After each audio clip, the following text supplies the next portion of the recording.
അഹങ്കാരികളെ, ധിക്കാരികളെ, ദുനിയാവിൽ എന്റെ കൽപ്പനയ്ക്ക് വിധേയപ്പെടാതെ ജീവിച്ചവരെ, നിങ്ങൾ നല്ല ആളുകളോട് ചേർന്ന് നിൽക്കല്ലേ.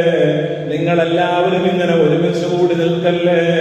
നിങ്ങൾ മാറി നിൽക്ക് തെമ്മാടികളെ. പരിശുദ്ധ ഖുർആൻ വളരെ ലാഘവത്തോടുകൂടി നമ്മൾ ഓതുന്ന ആയത്താണ്.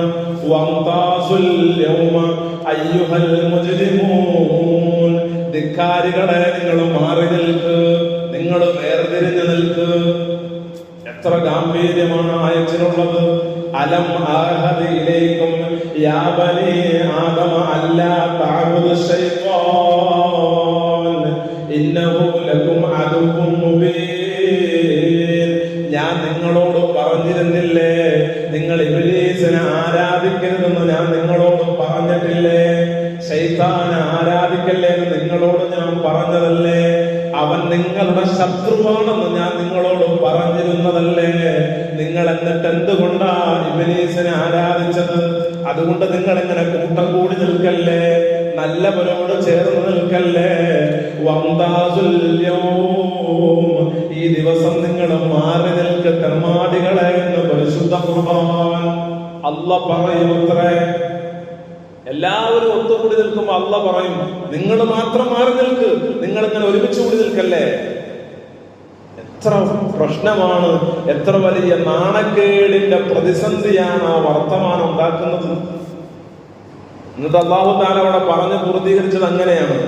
ഞാൻ നിങ്ങളോട് പറഞ്ഞിരുന്നതല്ലേ നിങ്ങൾ ഇബ്ലീസിനെ ആരാധിക്കരുതെന്ന്. അതിലൊരു വലിയ ആശയമുണ്ട്. ഇബ്ലീസിനെ ആരാധിക്കുക എന്ന് പറഞ്ഞാൽ ഇബ്ലീസിനെ അല്ലാഹയായി കാണുക എന്നല്ല അർത്ഥം. ചാത്തൻ സേവ നടത്തുക എന്നല്ല അർത്ഥം. ഇബ്ലീസിന്റെ ഒരു വിഗ്രഹം ഉണ്ടാക്കിയിട്ട് അതിന്റെ മുമ്പിൽ സുജൂദ് ചെയ്യുക എന്നൊന്നുമല്ല അതിന്റെ അർത്ഥം. ഇബ്ലീസിനെ ആരാധിക്കുക എന്നാൽ ഇബ്ലീസിന്റെ സ്വഭാവങ്ങളെ പിന്തുടരുക എന്നതാണ്. ഇബ്ലീസിന്റെ സ്വഭാവത്തെ പിന്തുടരുക. കഴിഞ്ഞ ആഴ്ചയിൽ നമ്മൾ പറഞ്ഞു നിർത്തിയത് അങ്ങനെയാണ്. കഴിഞ്ഞ ആഴ്ചയിൽ നമ്മൾ ഓതി നിർത്തിയത് ഇബ്ലീസും അല്ലാഹും തമ്മിലുള്ള ഒരു സംഭാഷണമാണ്. എന്തുകൊണ്ടാണ് നിങ്ങൾ സുജൂദ് ചെയ്യാത്തത്? ഇബ്ലീസ്, ഞാൻ പറഞ്ഞല്ലോ, ആദം അലൈഹിസ്സലാമിന് സുജൂദ് ചെയ്യാനുള്ള എന്റെ കൽപ്പന വന്നപ്പോൾ നിങ്ങൾ മാത്രം എന്തുകൊണ്ട് മാറി നിന്നു എന്ന് പടച്ചതമ്പുരാൻ ചോദിക്കുന്നു. അപ്പൊ ഇബ്ലീസ് എന്ന ലോകത്തിലെ ഏറ്റവും വലിയ ധിക്കാരി പറയാണ്, അന ഖൈറും മിൻഹു ഖലഖതനി മിൻ നാർ വഖലഖതഹു മിൻ തീൻ. ഞാനല്ലേ വലിയവൻ, ഞാനല്ലേ ഉന്നതൻ, ഞാനല്ലേ ഏറ്റവും നല്ലവൻ, അവനേക്കാൾ ഏറ്റവും ഉന്നതനായ ആള് ഞാനല്ലേ അല്ലാഹ്. ഇബ്ലീസ് വേറൊന്നും പറഞ്ഞില്ല. നമ്മൾ അങ്ങനെയാണ് കഴിഞ്ഞ ആഴ്ചയിൽ അവസാനിപ്പിച്ചത്. ഞാനല്ലേ ഏറ്റവും ഉന്നതനായ ആള്. ആദമും ഞാനും നോക്കിയാൽ ആദമിനെ പടച്ചത് മണ്ണുകൊണ്ടും എന്നെ പടച്ചത് തീ കൊണ്ടും. ആരാണ് റബ്ബേ ഏറ്റവും ഉന്നതൻ, ഏറ്റവും ഹൈറായവൻ? ഞാനല്ലേ. ഞാൻ എങ്ങനെ സുജൂദ് ചെയ്യും ആദമിന്? അതെന്തൊരു പ്രശ്നമാണ്. എങ്ങനെ അങ്ങനെ ചെയ്യാൻ പറ്റുക? ഇതാണ് ഇബ്ലീസിന്റെ ഒരു സ്വഭാവം. ഇത് പലപ്പോഴും നമുക്കുണ്ട്. ഈ ഒരു സ്വഭാവം നമുക്കുണ്ട്. സ്വന്തത്തിലേക്കൊന്ന് നോക്കുക. അന ഖൈറും മിൻഹു, അവനേക്കാൾ നല്ലത് ഞാനല്ലേ. അയൽവാസിയേക്കാൾ മിടുക്കൻ ഞാനല്ലേ. മറ്റവനേക്കാൾ നല്ലവൻ ഞാനല്ലേ. പള്ളിയിൽ നേരത്തെ വരുന്നവൻ ഞാനല്ലേ. അൽഖഹ പോകുന്നവൻ ഞാനല്ലേ. ഹജ്ജ് ചെയ്തവൻ ഞാനല്ലേ. ഉംറ ചെയ്തവൻ ഞാനല്ലേ. ജമാഅത്തിന് പങ്കെടുക്കുന്നവൻ ഞാനല്ലേ. അന ഖൈറും മിൻഹു, നാട്ടുകാരൻ ഞാനല്ലേ. മറ്റവൻ വരുത്തനല്ലേ. ഞാൻ ഈ നാട്ടിൽ ജനിച്ചു വളർന്നവനല്ലേ. എന്റെ വാപ്പ ഉണ്ടാക്കിയ പള്ളിയല്ലേ. എന്റെ കാരണവന്മാര് കൊടുത്ത സ്ഥലമല്ലേ. അന ഖൈറും മിൻഹു, ഞാനല്ലേ വലിയവൻ, മറ്റവൻ ചെറിയവനല്ലേ. ആര് പറഞ്ഞ സംസാരമാ? ലഅനത്തുല്ലാഹി ഇബ്ലീസ്, അല്ലാഹുവിനോട് സംസാരിച്ച വർത്തമാനം. ഇത് ഇബ്ലീസിന്റെ സ്വഭാവമാണ്. ഈ സ്വഭാവമുള്ളവൻ മാറി നിൽക്ക് തെമ്മാടികളെ പറഞ്ഞ വിഭാഗത്തിൽ ഉൾപ്പെട്ടേ മതിയാകൂ. മാറി നിൽക്ക് തെമ്മാടികളെ എന്ന് പറഞ്ഞ വിഭാഗത്തിൽ ഉൾപ്പെട്ടേ മതിയാകൂ. കാരണം മറ്റവനെ നോക്കിയിട്ട് ജഡ്ജ് ചെയ്യാം. ഞാൻ വലിയവനല്ലേ, അന ഖൈറും മിൻഹു, അവനേക്കാൾ ഞാൻ ഉന്നതനല്ലേ. ഇബ്ലീസ് പറഞ്ഞതിൽ വല്ല തെറ്റുണ്ടായോ? തീയും മണ്ണും തീക്ക് സ്ഥാനം കൂടുതലല്ലേ റബ്ബേ എന്നൊരു ചോദ്യം ചോദിച്ചോളൂ. അല്ലാഹ് പറഞ്ഞ മറുപടി എന്താ? ഫഖ്റുജ് മിൻഹാ ഫഇന്നക റജീം.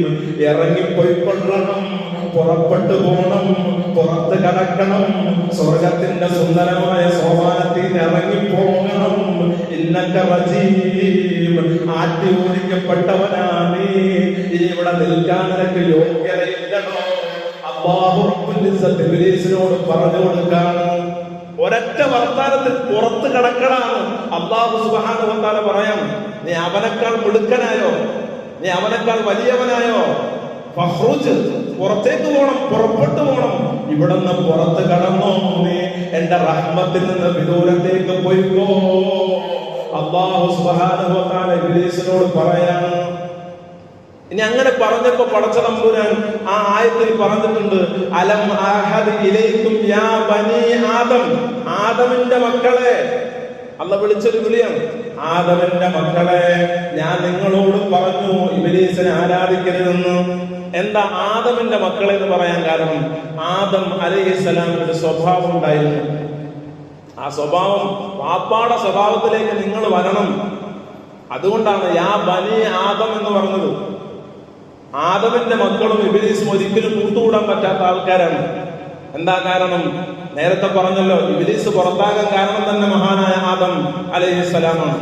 ഇനി ആദം അലൈഹിസ്സലാമിന്റെ സ്വഭാവവും ഇബ്ലീസിന്റെ സ്വഭാവം രണ്ടാണ്. ഇബ്ലീസ് പറഞ്ഞു ഞാൻ അവനേക്കാൾ വലിയവനാണെന്ന്. അവനവനിലേക്ക് നോക്കിയിട്ട് ഞാൻ വലിയ ആളാണ് എന്ന് പറഞ്ഞ ഇബ്ലീസിന്റെ മുമ്പിൽ മഹാനായ സയ്യിദുനാ അബുൽ ബശർ ആദം അലൈഹിസ്സലാം എന്താ പറഞ്ഞത്? ആദം അലൈഹിസ്സലാം സ്വർഗത്തിൽ നിന്ന് പഴം കഴിച്ച് പുറത്താക്കപ്പെടുമ്പോ ഇബ്ലീസിന്റെ ചതിയിൽപ്പെട്ടിട്ട് മഹാനായ സയ്യിദുനാ ആദം അലൈഹിസ്സലാം ഭൂമിയിലേക്ക് ഇറക്കപ്പെടുമ്പോ മഹാനവറുകൾ കരയുകയാണ്. 1000 കൊല്ലം കരഞ്ഞു റിപ്പോർട്ടുകളിലുണ്ട്.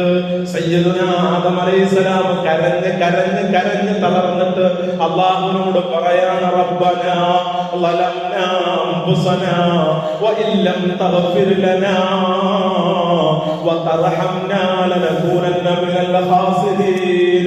ഞങ്ങളുടെ രക്ഷിതാവേ, ഞാൻ തെറ്റ് ചെയ്തു പോയി അല്ലാഹ്, സ്വന്തത്തോട് അതിക്രമം ചെയ്തു പോയി, അപരാധം ചെയ്തു പോയി അല്ലാഹ്. നീ റഹ്മാനാണല്ലോ അല്ലാഹ്, നീ കാരുണ്യവാനാണല്ലോ അല്ലാഹ്, നീ പൊറുത്തില്ലെങ്കിൽ ഞാൻ നഷ്ടവാളിയാണ് പടച്ചവനെ.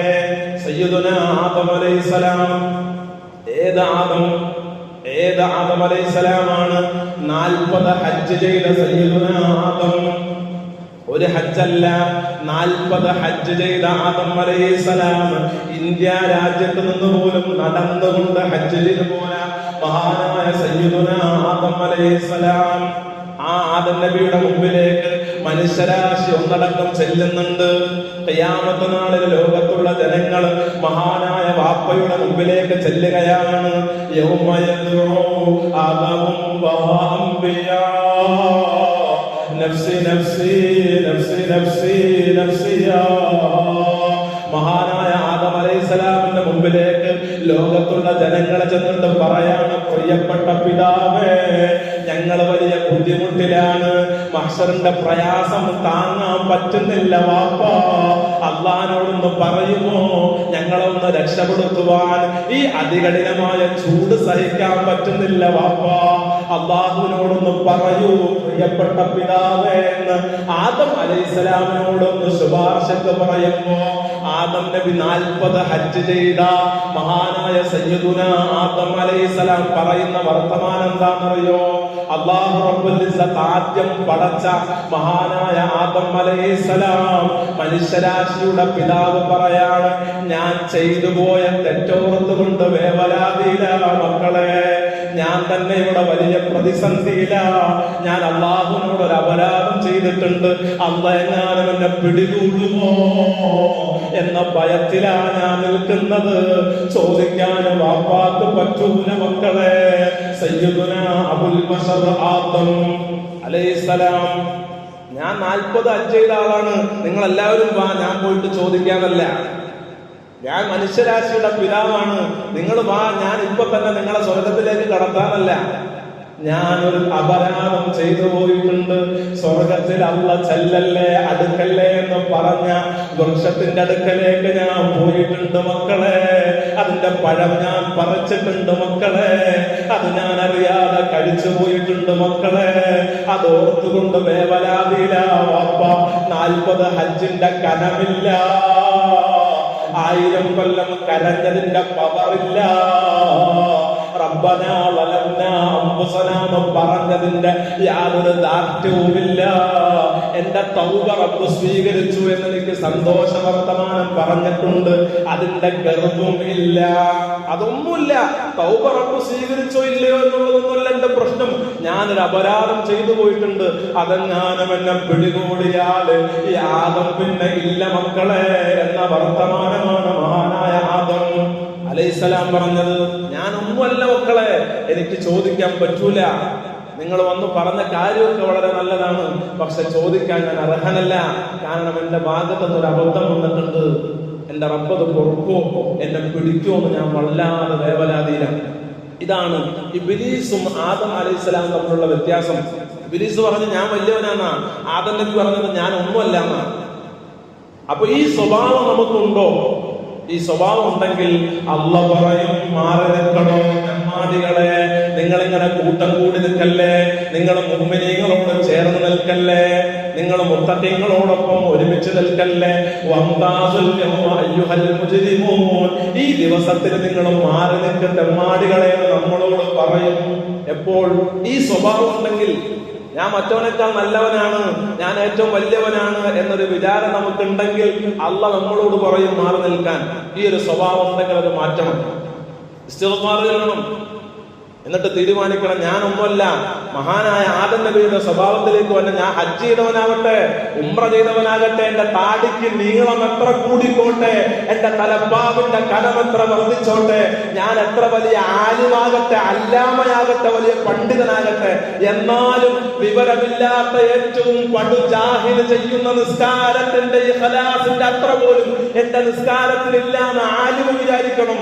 സ്വതക്ക ചെയ്യുന്നവൻ കരുതണം എനിക്ക് മുതല് റബ്ബ് തന്നതുകൊണ്ടാ. പക്ഷെ പട്ടിണി പാവമായവൻ, വയറ് മുറുക്കി ഉടുത്തവൻ, അവൻ കൊടുക്കുന്ന 1 രൂപയുടെ വില പോലും ഞാൻ കൊടുക്കുന്ന ലക്ഷക്കണക്കിന് രൂപക്കില്ലാന്ന് സ്വതക്ക ചെയ്യുന്ന മുതലാളി കരുതണം. അപ്പൊ പറയൂല അന ഖൈറും മിൻഹു, ഞാൻ അവനേക്കാൾ വലിയവനാന്ന് പറയൂല, ഞാൻ അവനേക്കാൾ ഭേദമുള്ളവനാന്ന് പറയൂല.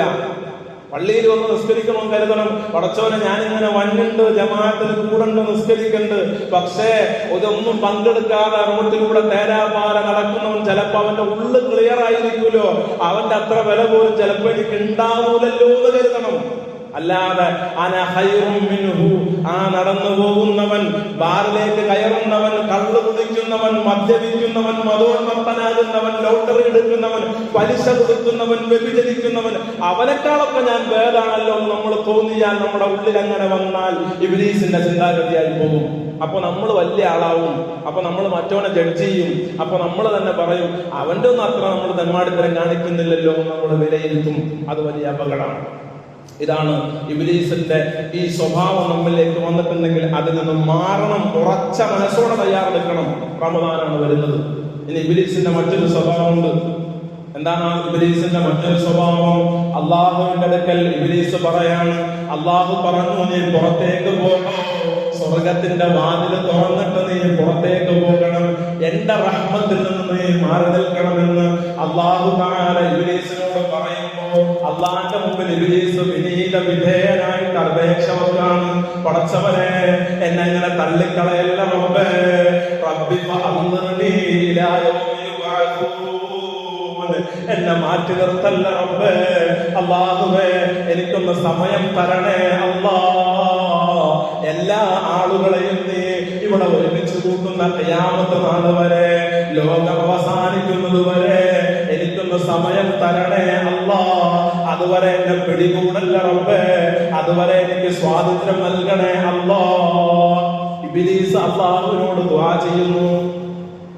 ഇബ്ലീസ് അല്ലാഹുവിനോട് ദുആ ചെയ്യണം, പടച്ചവനെ നീ പുറത്തേക്ക് പോകണം, നീ എന്റെ റഹ്മത്തിൽ നിന്ന് വിദൂരമായിട്ടുണ്ട്, നീ റജീമാണ്, ആട്ടി ഓടിക്കപ്പെട്ടവനാണ് പറഞ്ഞപ്പോ ഇബ്ലീസ് പറയാണ്, പടച്ചവനെ എന്നോടൊന്ന് കരുണ കാണിക്കണേ, ഖിയാമത്ത് നാൾ വരെ എനിക്കൊന്ന് അവസരം തരണേ, എന്നെ ഇപ്പൊ നശിപ്പിക്കല്ലേ, എന്നെ ഇപ്പൊ ചാമ്പലാക്കല്ല അല്ലാഹ്, എന്നെ ഇപ്പൊ പിടികൂടല്ല റബ്ബേ, ഇപ്പൊ ശിക്ഷിക്കല്ല റബ്ബേ. അപ്പൊ അല്ലാഹു തആല ഇബ്ലീസിനോട് പറയുന്നു, ഫഇന്നക മിനൽ മുൻദരീൻ ഇലാ യൗമിൽ വഖ്തിൽ മഅലൂം. ഖിയാമത്ത് നാൾ വരെ നിന്നെ ഞാൻ വെറുതെ വിട്ടിരിക്കുന്നു, നിനക്ക് ഞാൻ സ്വാതന്ത്ര്യം നൽകിയിരിക്കുന്നു, നിനക്ക് ഞാനിതാ നിന്റെ ദുആ ഞാൻ സ്വീകരിച്ചിരിക്കുന്നു. അപ്പൊ ഇബ്ലീസ് അല്ലാഹുവോട് പറയാണ്, അപ്പോൾ തന്നെ ദുആ റബ്ബ് സ്വീകരിച്ചല്ലോ, ഇനി ഖിയാമത്ത് നാൾ വരെ അല്ലാഹ് എന്നെ ഒന്നും ചെയ്യൂലല്ലോ, എനിക്ക് സ്വാതന്ത്ര്യം കിട്ടിയല്ലോ എന്ന സന്തോഷം കിട്ടുമ്പോ ഇബ്ലീസ് അല്ലാഹുവിനോട് പറയുന്നു, ഫബിഇസ്സതിക, നിന്റെ ഇസ്സത്തിനെ തന്നെ സത്യം, നിന്റെ പ്രതാപത്തെ തന്നെ സത്യം, ലഉഗ്രിയന്നഹും അജ്മഈൻ, എല്ലാത്തിനെയും ഞാൻ വഴിപിഴപ്പിക്കും അല്ലാഹ്, എല്ലാ മനുഷ്യരെയും ഞാൻ നരകത്തിലേക്ക് കൊണ്ടുവന്ന് ചാടിക്കും അല്ലാഹു അവസരം കൊടുക്കണം. ആ സന്ദർഭത്തിന്റെ ഒരു ആവശ്യകത, അതിന്റെ ഒരു ആശയവും മനസ്സിലാക്കി നോക്കിയാൽ നമുക്ക് തന്നെ തോന്നും ഇങ്ങനെയൊക്കെ പറയാൻ പറ്റുമോ. അള്ളാഹിനോട് ദ്വാരല്ല, അപ്പൊ അല്ലാഹു തആല പറയാണ്, നിന്നെ ഞാൻ ഖിയാമത്ത് നാളിൽ ഒന്നും ചെയ്യൂല. അപ്പൊ ഇബ്ലീസ് പറയാണ്, ഫബിഇസ്സതിക, നിന്റെ പ്രതാപത്തെ തന്നെ സത്യം, എല്ലാത്തിനെയും ഞാൻ വഴിപിഴപ്പിക്കും, എല്ലാത്തിനെയും ഞാൻ നരകത്തിലേക്ക് കൊണ്ടുവന്ന് ചാടിക്കും, ഒരൊറ്റ അടിമയെ പോലും നിനക്ക് ഞാൻ തരൂല റബ്ബേ. നന്ദികേടിന്റെ വർത്താനം. സാധാരണ എന്താ പറയണ്ടേ, അല്ലാഹുവേ അൽഹംദുലില്ലാഹ്, നീ എന്നെ ഖിയാമത്ത് നാൾ വരെ ബന്ധിച്ചല്ലോ, അൽഹംദുലില്ലാഹ്, നിനക്കാണ് സർവസ്തുതിയും, വളരെ ഉപകാരമാണ് നീ ചെയ്തു തന്നത് എന്നല്ലേ ഏതൊരാൾ പറയുള്ളൂ. പക്ഷെ ഇബ്ലീസ് പറഞ്ഞു നേരെ തിരിവ്, നന്ദികേട്, ഏറ്റവും വലിയ നിന്ദതയുടെ സംസാരം. നീയാണ് സത്യം, ഒരു മനുഷ്യനെ നിനക്ക് ഇബാദത്ത് ചെയ്യുന്ന നല്ല ഒരു അടിമയെ പോലും ഞാൻ തരൂല, എല്ലാത്തിനെയും ഞാൻ വഴിപിഴപ്പിക്കും. അപ്പൊ നമുക്ക് തോന്നും ഈ സ്വഭാവം ഇബ്ലീസിന്റെ സ്വഭാവം, വേറെ മനുഷ്യനൊരു ഈ സ്വഭാവം ഉണ്ടാവില്ല എന്ന് നമുക്ക് തോന്നും. തെറ്റിദ്ധാരണയാണ്. നമുക്കുണ്ട് ഈ സ്വഭാവം. നമ്മൾ അല്ലാഹുവോട് ദ്വാരക്കും, പടച്ചവനെ വിവാഹപ്രായം എത്തിയ ആളുകൾ ദ്വാരക്കും, അല്ലാഹുവേ എനിക്ക് നല്ലൊരു പെൺകുട്ടിയെ നൽകണം, സ്വാലിഹത്തായ നല്ലൊരു പെണ്ണിനെ തരണേ അല്ലാഹ് എന്ന് ദുആ ചെയ്യും. അങ്ങനെ അല്ലാഹു തആല നല്ലൊരു പെൺകുട്ടിയെ, സ്വാലിഹത്തായ നല്ലൊരു ഭാര്യയെ നൽകിയാൽ കല്യാണത്തിന് ആവാസങ്ങൾ കാണിക്കും, കല്യാണത്തിന് ദീനുൽ ഇസ്ലാമിനെ മറക്കും, തെമ്മാടിത്തരങ്ങൾ കാണിക്കും. എന്നിട്ട് നമ്മുടെ ന്യായം പറയും, മക്കള് കാണിക്കുന്നതാ, ഒന്നും ചെയ്യാൻ പറ്റൂല, ഒന്നും പറയാൻ പറ്റൂല. മക്കളുടെ വിവാഹം നടക്കാൻ വേണ്ടി അല്ലാഹുവോട് ദ്വാരക്കും, അല്ലാഹുവേ എനിക്ക് 3 പെൺമക്കളാണ്, പടച്ചവനെ സാമ്പത്തികമായിട്ട് ഒന്നുമില്ല റബ്ബേ, അല്ലാഹുവേ നീ നൽകണേ, നല്ല വിവാഹം തരണേ എന്ന് പറഞ്ഞിട്ട് ഇങ്ങനെ ദ്വാരക്കും. അങ്ങനെ നല്ല വിവാഹാലോചന വന്നു, മകളുടെ കല്യാണം ഉറച്ചു, എല്ലാം നടത്തി കൊടുത്തു കഴിയുമ്പോ നിക്കാഹിന്റെ സദസ്, ആ നിക്കാഹ് പൂർത്തിയായ ഉടനെ നമ്മുടെ അനാശ്വാസങ്ങള്, തെമ്മാടിത്തരങ്ങള്, പേക്കൂത്തുകൾ കാണിച്ചുകൊണ്ട് ഏതൊരു മുസ്ലിമിനെയും ലജ്ജിപ്പിക്കുന്ന പ്രവർത്തനങ്ങൾ നമ്മുടെ സദസ്സിൽ അരങ്ങേറും. ഏത് സദസ്സിൽ? നിക്കാഹിന്റെ ഇബാദത്ത് നടന്ന സദസ്സിൽ മുഴുവൻ തെമ്മാടിത്തരങ്ങൾ നമ്മൾ നടത്തും. ആരുടെ സ്വഭാവം? ഇബ്ലീസിന്റെ സ്വഭാവം. ഇബ്ലീസ് അതാ ചെയ്തോളൂ, പടച്ചവനെ എനിക്കൊരു അവസരം തരണേ, എനിക്ക് ഖിയാമത്ത് നാൾ വരെ എന്നെ ഒന്ന് പരിഗണിക്കണേ എന്ന് പറഞ്ഞു. അവസരം കൊടുത്തു, അപ്പൊ തന്നെ നേരെ മാറ്റി പറഞ്ഞു, എല്ലാത്തിനും ഞാൻ വഴിപിഴപ്പിക്കുമ്പോ. നമ്മളും അങ്ങനെയല്ല, പടച്ചവൻ എന്റെ മക്കളുടെ കല്യാണം നടത്തി തരണേ, മകളുടെ വിവാഹം നടത്തി തരണേ, അനുയോജ്യമായ നല്ലൊരു പെൺകുട്ടിയെ തരണേ, സ്വാലിഹായ സന്താനങ്ങളെ തരണേ എന്നൊക്കെ പറഞ്ഞിങ്ങനെ ദ്വാരക്കും. എന്നിട്ട് അല്ലാഹു തആല നല്ല രീതിയിൽ വിവാഹമൊക്കെ നടത്തി കൊടുക്കാനുള്ള എല്ലാ തയ്യാറെടുപ്പും റബ്ബ് ചെയ്താൽ കല്യാണം നമ്മളെ ഏറ്റവും മ്ലേച്ഛമായ നിലയിൽ നടത്തും. അല്ലാഹുവിനെ നേരെ ഇബ്ലീസ് ചെയ്ത അതേ രീതിയിൽ നന്ദികൾ കാണിക്കും. മക്കളെ തന്നെ ദ്വാരക്കും. മക്കളെ റബ്ബ് കൊടുത്താലോ ആ മക്കൾ മൂത്രിച്ചതിന്റെ പേരിൽ എപ്പോഴും വസ്ത്രം മാറാൻ പറ്റൂല എന്ന് പറഞ്ഞിട്ട് നിസ്കാരം കഥാകും. ഇബ്ലീസിന്റെ അതേ സ്വഭാവം ഇതേ ഇബ്ലീസ് ചെയ്തോളൂ. പടച്ചവനെ, ഇബ്ലീസ് ഇതേ ചെയ്ത അതേ പ്രവർത്തനമാണ് നമ്മൾ ചെയ്തുകൊണ്ടിരിക്കുന്നത്. അല്ലാഹു കാത്ത് രക്ഷിക്കുമാറാകട്ടെ.